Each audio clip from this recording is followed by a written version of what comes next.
All right, welcome, folks. Thank you for joining us today. We are here. We have got a great show for you tonight. You're going to love this show. I'm telling you right now, you're going to love it.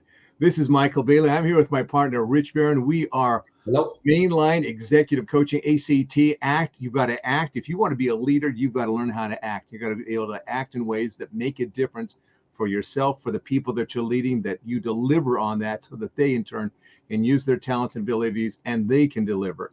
ACT also stands for and cultural transformation. So we have a very exciting guest with us tonight. This is a gentleman I met not too long ago and just talking to him for a few. I'm going to tell you very honestly, Presley, you're kind of like this tribal chieftain combined with a cosmic guru. That's the only way I can describe it. Thank you very much. It's like bigger in life. I mean, let me just, he is a big guy when it comes to natural bodybuilding. He was involved in that for a number of about 8 years. He took first division 4 times. He won Mr. Utah 2009. In the fifth, he's the fifth in the nation in 2010. He's a marvelous, born in the States, but grew up in Nigeria. This man has had an extremely exciting and incredible journey. And what he does now is very exciting as he works with people, not only in their bodies to get in great shape. I mean, if you met him, it'd feel like, if I went with Presley into like Detroit or Chicago and some of the rough neighborhoods, I would be safe. I wouldn't have to worry. I sell security right off the back. Right there, I'm good. Let it come. So, Presley, give us me in 60 seconds about who you are, what it is that you do. I'm Presley Okobia. I'm a strength coach, CEO of Champion Athletics. And my main job in what I do is just to get people from point A to point Z, guiding them little by little, taking smart steps to make sure that at the end of the day, we achieve their goal, progress, even if it's little by little. Yeah, that's smart. That's very, very smart.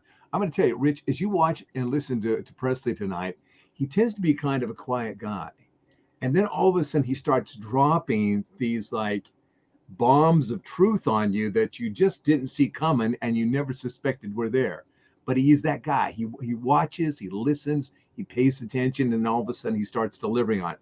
One of the things that I found very interesting about you, Presley, that I wanted to bring on, particularly this aspect about leadership and working with young people. You're going to be relating to this, Rich. Your son is, we're going to have you talk about what happened with your son just recently, exciting stuff, and leadership with the youth. Talk to us about the things that you've done with youth that's kind of out of shape, kind of lost, and they don't know quite what to do, and what it is that you're able to do with them over a period of time, this little step stuff that you were talking about. Okay.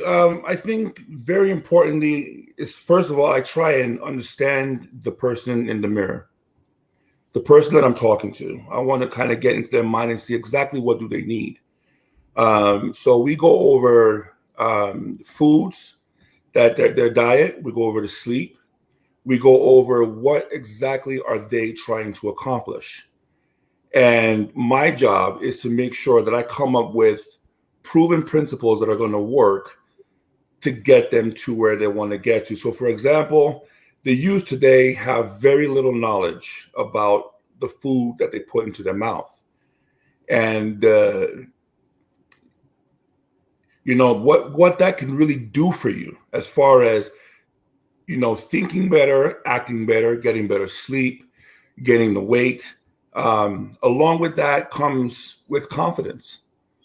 At that age, the youth today, I feel like the pressure is extremely high on them to be 100% all the time, because now we have the Instagram, we have the Facebook, and they need something to make them feel like we can do this. And so with what I do with them is I talk to them and kind of see where their needs are. And I just go off of that little by little. But I love working with kids. Right now, I'm working with a couple. There's soccer, basketball, but more importantly, general population. You don't have to be an athlete to want to feel confident.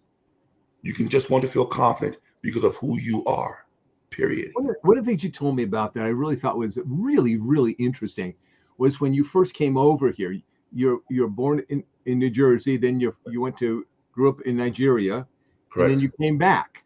Correct. And you came back and you had like what, $75 in your pocket or something, maybe $25. It really Yeah. wasn't a whole lot.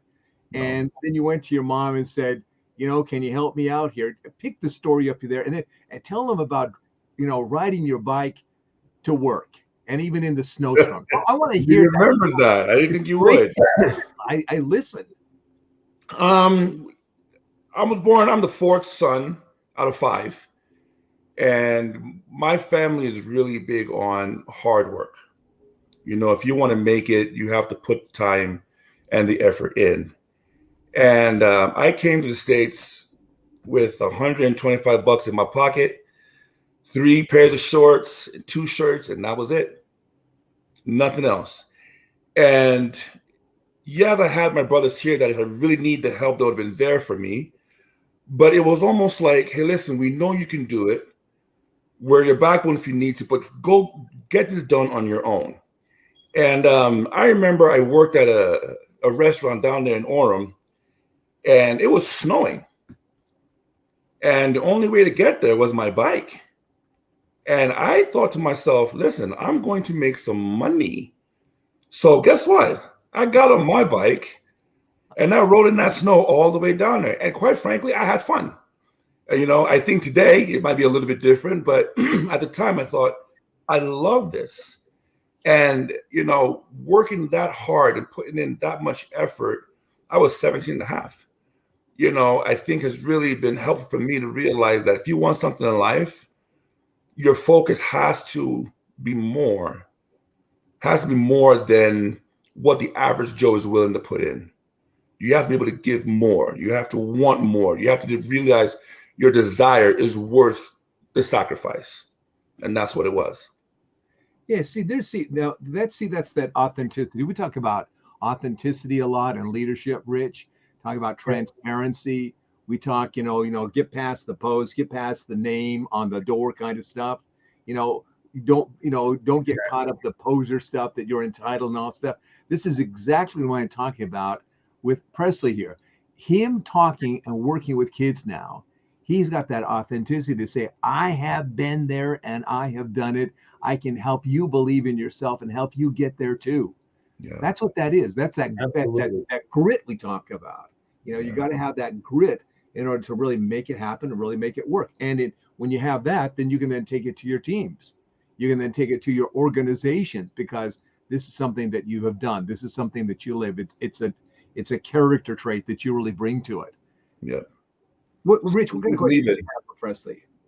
I'll tell you what, we had a long talk right before, I shouldn't say long, but we had a talk right before we got on the podcast. And we're able to talk about some life experiences and, what it takes to come out the other end from those. And really, if you look at leadership, if you look at what's going on in today's world, man, there's all sorts of issues, and not just for leaders, but the supply chain issues and everything we hear going on around us, and the stress levels for leaders and even at your home life is really changed the landscape. Mm-hmm. And you talk about grit, Maikel. There's it really takes quite a bit to dig down deep and dive in. But I want to talk a little bit about that as well. Okay. And being resilient is absolutely imperative to push through on some of these issues. But on the other hand, you need to know when you need to ask for help. You don't go it alone on some of these stress issues, these mental issues, the struggles at work. Resiliency can turn into a killer. Yeah. If you just block everything out and you're going down, the road and everything's off to the side, if you don't have a plan to improve the situation, if you don't have a clear end, to the challenges you're facing, or if you're just trying to stay in there, stay afloat, you're going to lose sight of the goal. And you're going to lose sight of, in a lot of ways, of what's really, truly important on the outside of what you're doing. Correct. It's resiliency and grit is absolutely an imperative thing, but you got to know when you got to ask for help, Mhm. to step away, to back off, to, you know, to take a different look at things. And Presley was some of the things we were talking about prior, Presley, is really comes down to that. When do you know, Presley, when do you know you really got to back off and take a different look?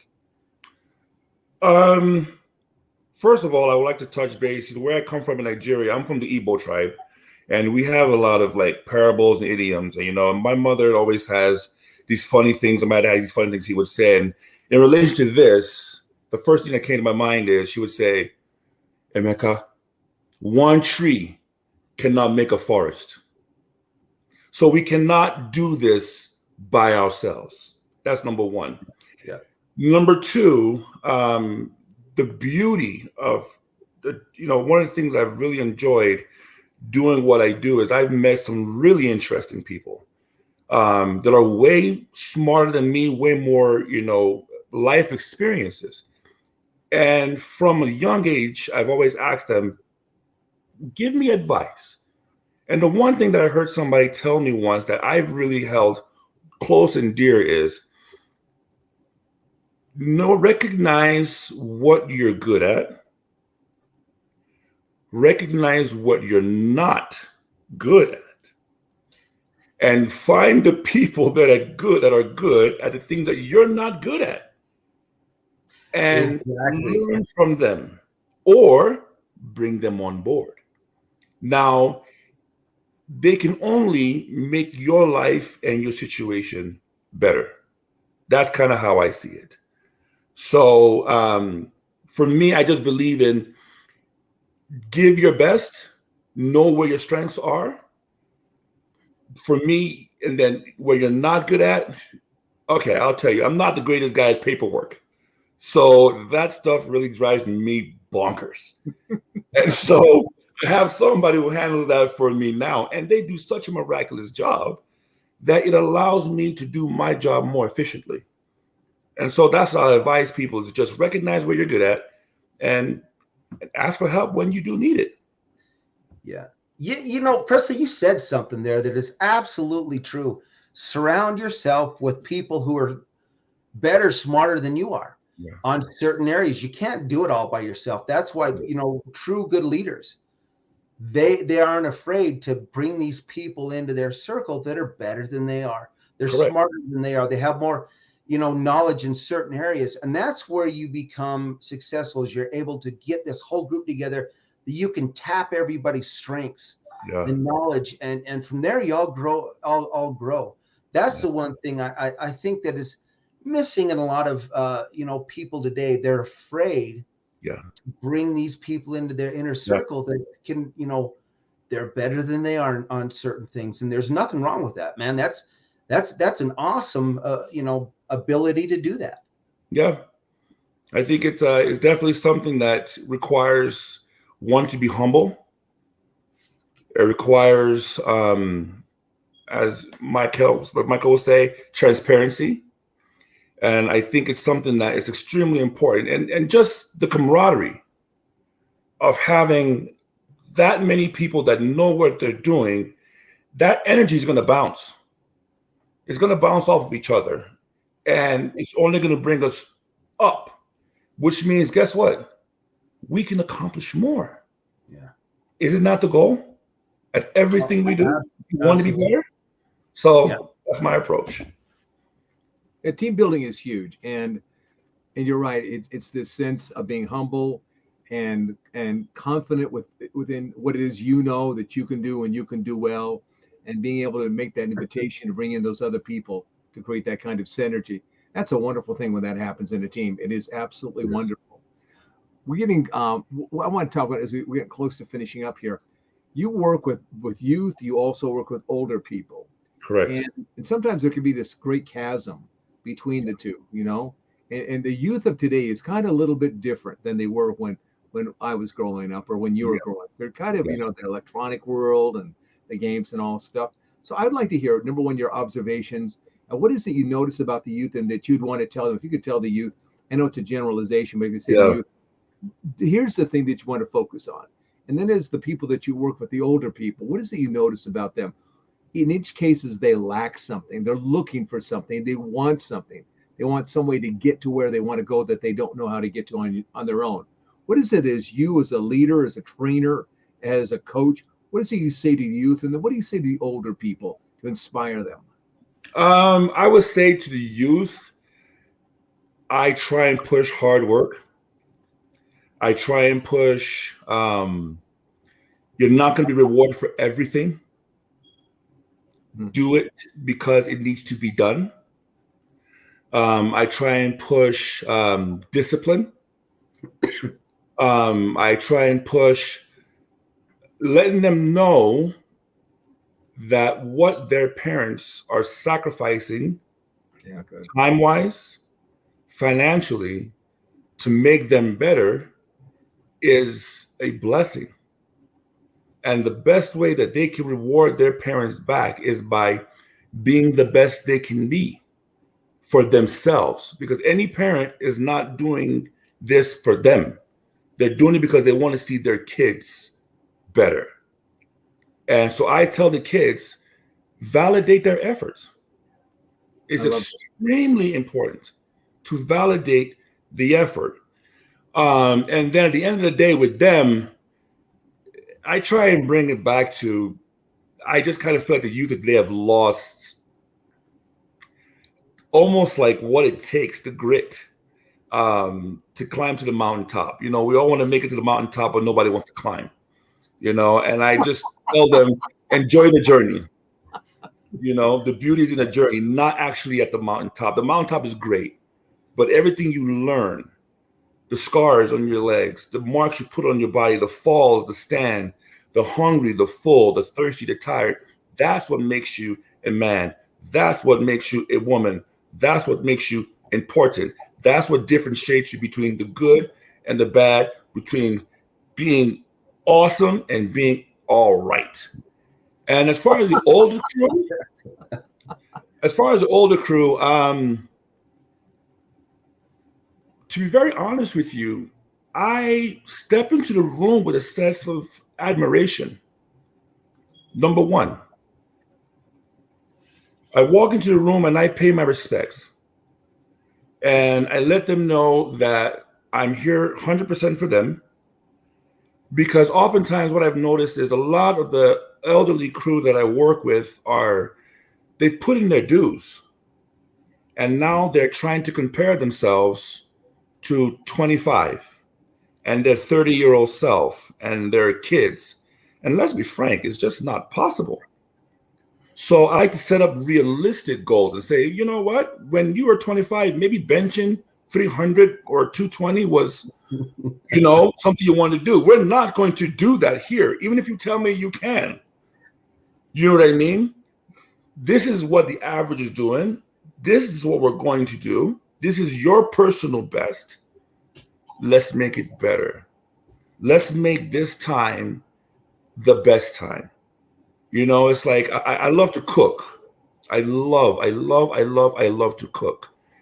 And again, my mom would say, the joy in cooking is watching people lick their plate, watching people sit back and eat. So if you've gone all your life and you've put in that much work and you're here today, you've probably gone through some issues, health issues. You've probably been at the top of the job and fallen down and somehow made it back up top. Or guess what? You're on your way back up. You've probably dealt with real problems, kid issues, financial issues, company issues, things that the youth today have no idea of. I mean, they're worried about how many likes they get on Facebook and all that kind of stuff, you know? So I try and bring them back and say, listen, let's get back to the gravy. Let's get back to what really makes you happy. And let's focus on that. Yeah. That's great stuff. That is great stuff. Thank you. Thank you so very much. I told you all of a sudden this guy would be dropping these bombs of wisdom and you never saw it coming. Yeah, I'm laughing because he said something about trying to be our old selves, you know, 20-year-old selves.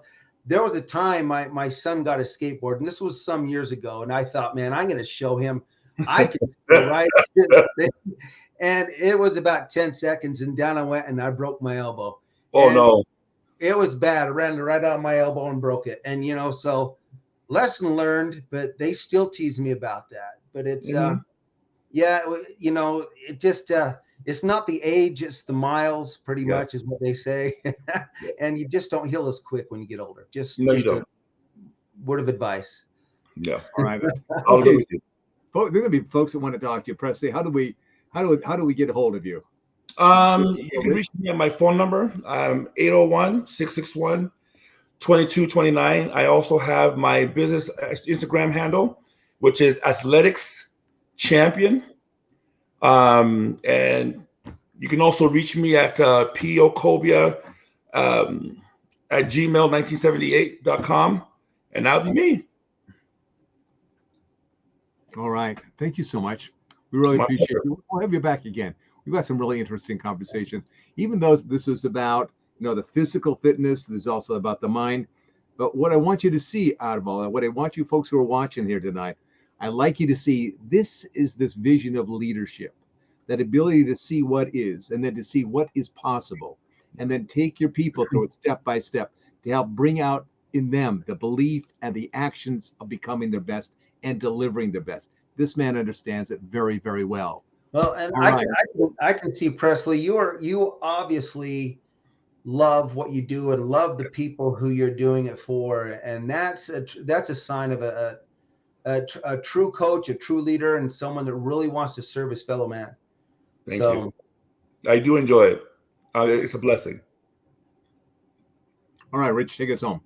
Well, once again, folks, we are at the end of another excellent Mainline Executive Coaching ACT, and thank you so much, Presley, for joining us tonight. One quick shout out tonight. I'll tell you what, we've got some listeners in London, England, that are literally on every single show we do. They're downloading everything we do. We got to say thank you so much.